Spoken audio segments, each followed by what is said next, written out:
Republican presidential hopeful Ron Paul is back in his home state, this time rallying supporters at the state capitol, where he spoke at a Tea Party Express-sponsored event.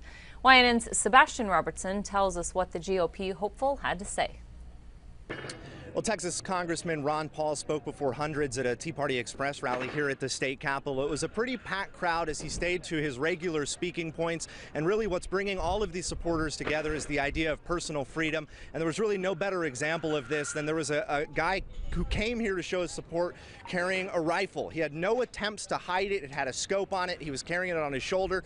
I spoke to a police officer and he said he can do that. He's legal within his rights to do that. They did go up and question him, wanted to make sure he was okay, and he was allowed to participate in the protest. Congressman Ron Paul spoke for about 20 minutes, sticking to his regular points. One of those promises that he made is cutting the national budget by $1 trillion.